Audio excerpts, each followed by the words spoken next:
I'm a caregiver for my wife, Anita. I mean, a parent is already a caregiver. 8 years ago, I became my husband's caregiver. He was diagnosed with CLL and SLL. So, you're not taking on a new role to be a caregiver to a child with cancer. You're just taking on a heck of a lot more than you ever signed on when you signed on to become a parent. My husband Skip was diagnosed 5.5 years ago with large B-cell non-Hodgkin's lymphoma. And at that point, I became a caregiver, and I like that term. I think it's endearing.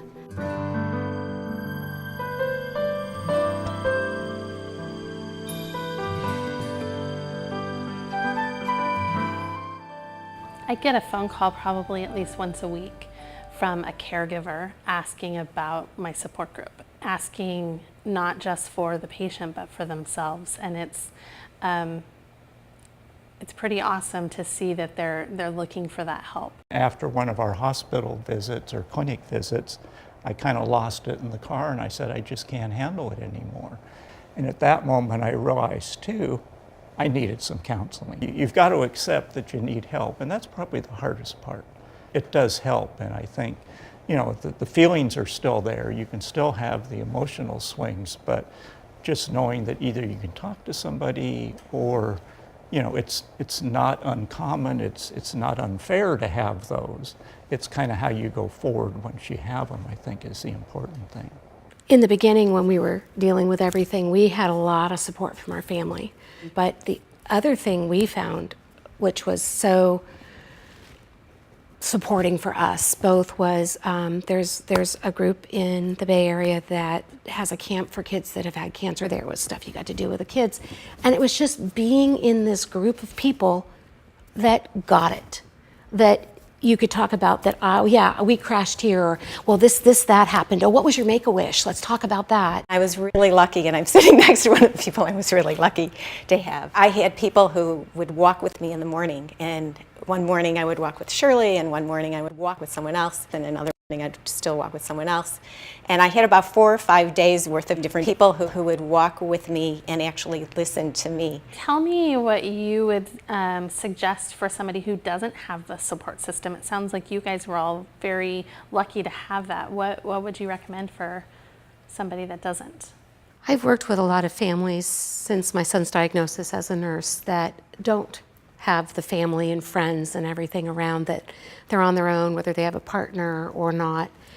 And I suggest they reach out to like LLS or something to get hooked up with a support group, like what we're talking right now.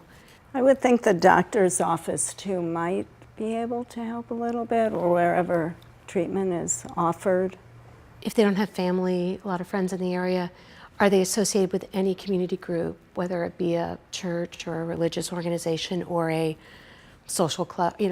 What do they do? What in the community are they already connected to, and is there any options for support there? One of the things that I most enjoy as a caregiver, the organization that supports us really encourages caregivers to break out and meet in their own group. There are no patients around, and we try and have some high-level ground rules, like what's said here stays here. A lot of people just need to share what's going on. Sometimes we just get together and do a quick group hug for somebody because they're just at that emotional state where they're having difficulty coping. And somebody to listen to, or to get out our frustrations. Oh, darn it, so-and-so, and I just don't know how I can get through it, and how do you deal with this? How do you handle that? But by the time the meeting's over, it can be quite rewarding too. Whether you got helped or you helped somebody, at least you're all there for each other. I think the really great thing about the support groups is that you put in what you put in, but you get out so much more. And everything you come and talk about in the support groups is very personal, but it doesn't leave the room. And it's safe. You're safe to say what you need to say, and you have gotten it off your chest, and you can take a deep breath and walk out and be more comfortable with the situation. I found myself in a very funny situation that makes me think that there is help everywhere, if you just seek it out. I was shopping at a little local market, and the clerk started talking to me, and one thing led to another, and she learned about Larry, and it turns out she was in a prayer group, and she said, please give me his name, tell me about him.